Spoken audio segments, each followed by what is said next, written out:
Sociedade Brasileira de Cirurgia de Cabeça e Pescoço e os seus serviços formadores, que são 37, como eu já disse, procuram fazer a prevenção, né? Procuram divulgar o câncer de cabeça e pescoço, procuram divulgar os sintomas mais comuns do câncer de cabeça e pescoço, divulgar quais são os serviços que atendem isto, né, esta doença, para que os pacientes possam nos procurar o mais rápido possível, para que a gente possa fazer um diagnóstico precoce e o tratamento o melhor possível. Nós temos uma campanha já, esse ano, é o 8º ano que nós vamos fazer essa campanha, é a campanha do Julho Verde, que procura divulgar o câncer de cabeça e pescoço e prevenir o câncer de cabeça e pescoço. Então, a higiene oral é extremamente importante, parar com o tabagismo é extremamente importante, né?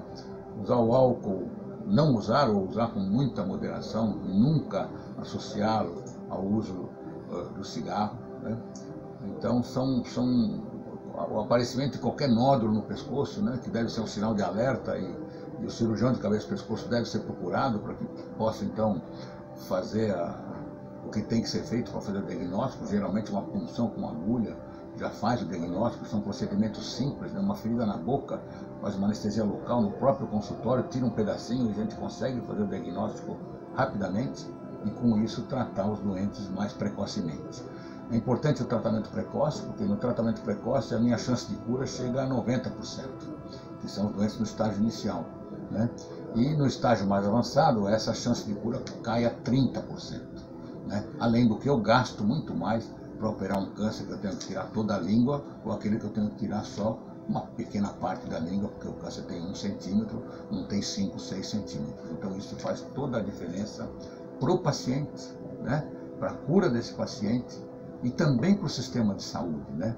Quanto mais precoce for o diagnóstico, quanto mais nós divulgarmos esse tipo de câncer, mais cedo nós vamos tratar os doentes, nós vamos gastar menos e vamos obter melhores resultados em termos de cura e de sobrevivência e de qualidade de vida para os nossos doentes. É isto.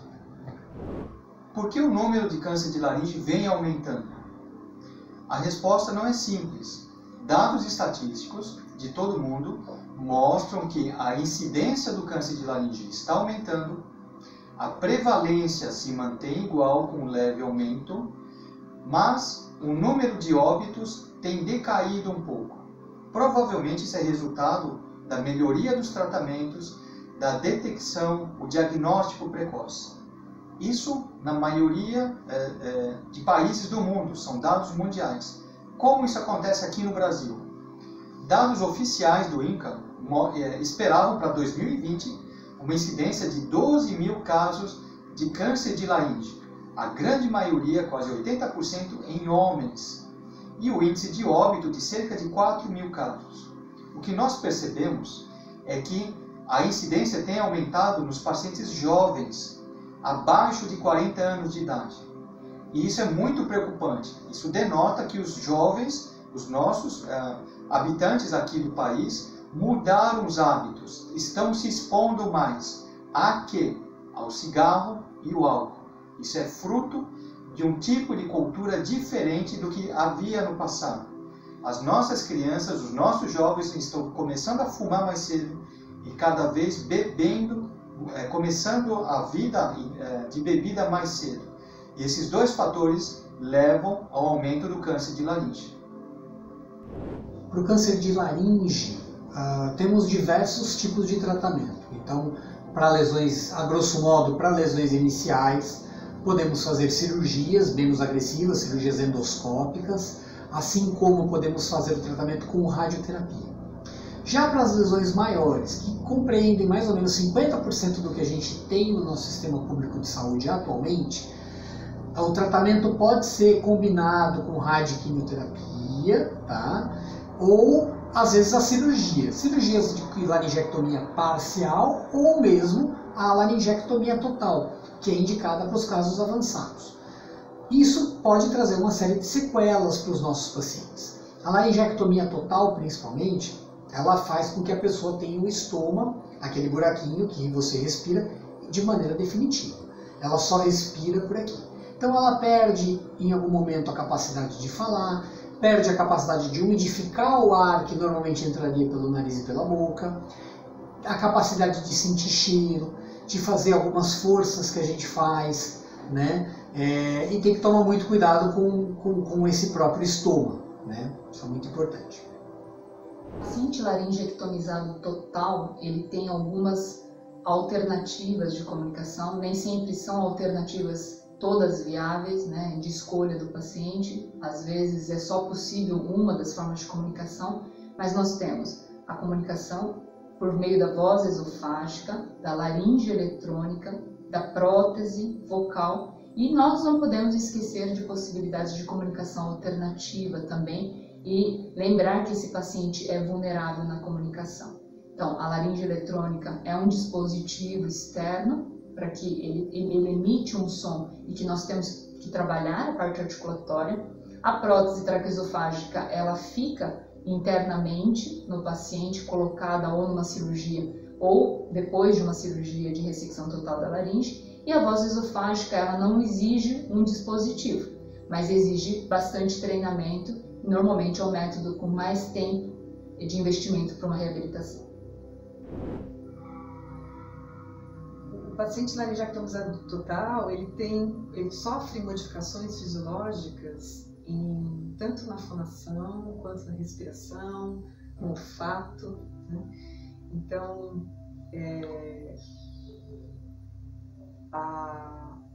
o tempo de adaptação, tanto do ponto de vista físico, do organismo se adaptar a essas modificações anatômicas, quanto do ponto de vista emocional, ele não é pequeno, né?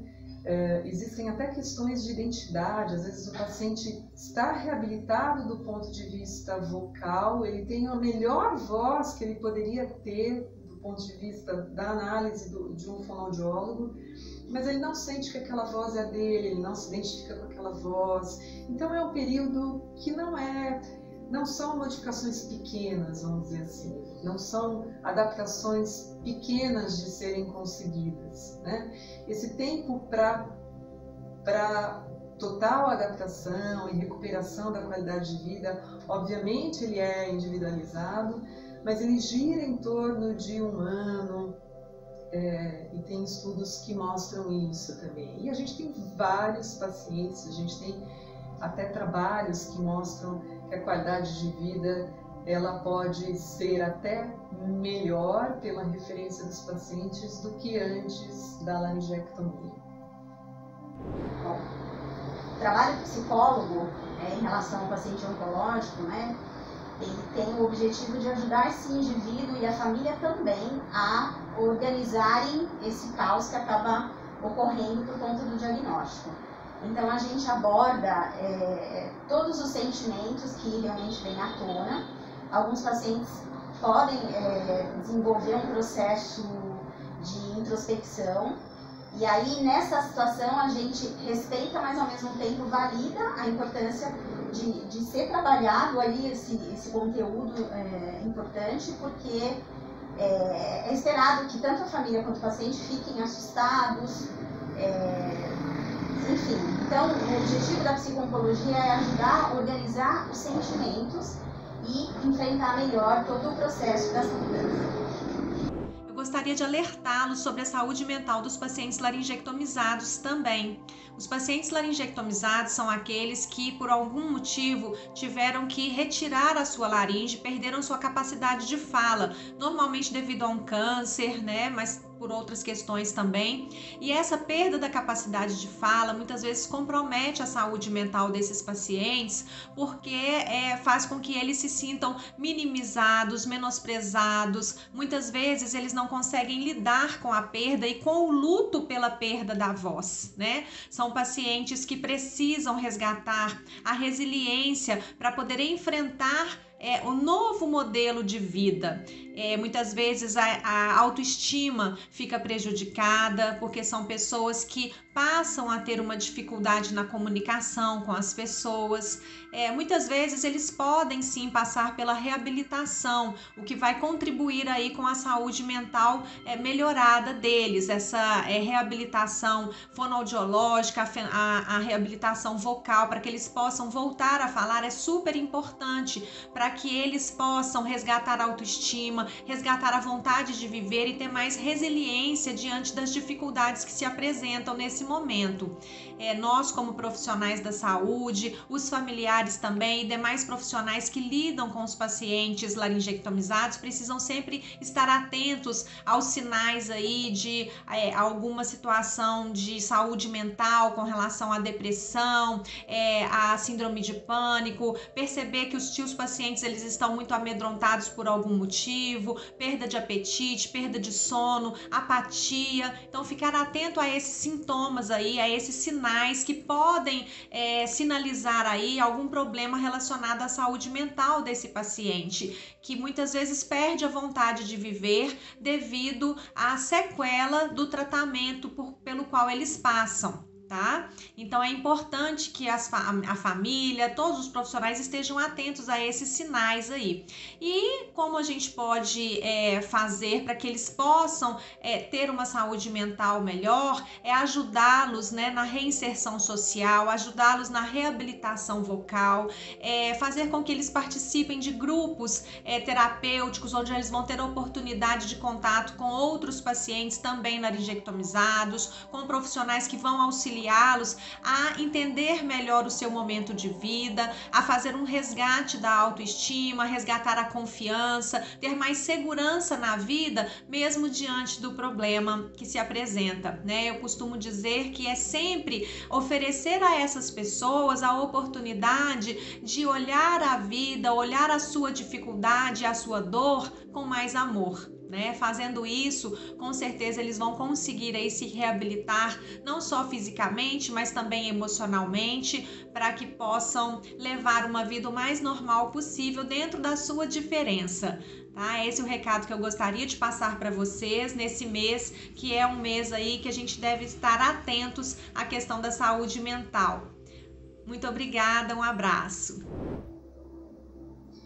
A alimentação após a laringectomia normalmente vai ser através de uma dieta enteral.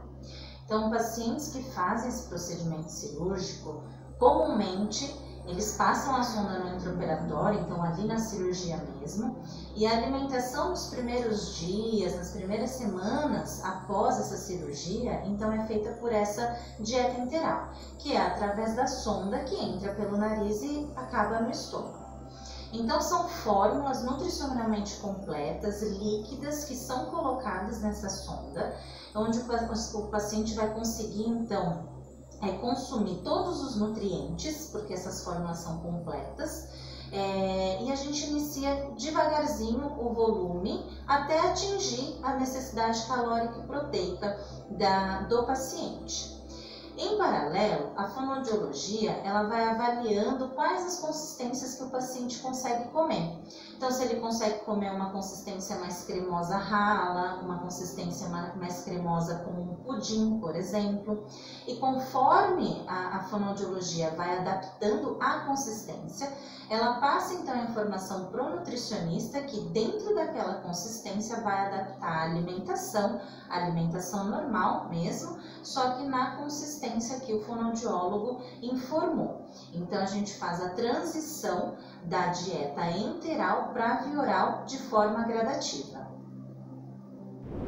Olá pessoal, hoje eu vou falar sobre a importância da equipe multidisciplinar no cuidado do paciente laringectomizado total.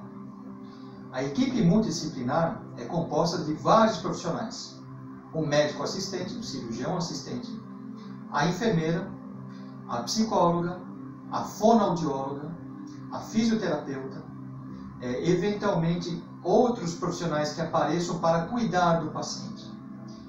Cada profissional contribui um pouco com o seu saber, com o seu cuidado, e o resultado é que o paciente se sente acolhido e se sente muito bem cuidado de todos os seus aspectos relacionados à doença física e à doença mental. Em relação à doença física, todo o conhecimento necessário é adotado para que complicações ou riscos, ou então a evolução da doença seja evitada e seja da melhor maneira para o paciente no quesito de equipe multidisciplinar.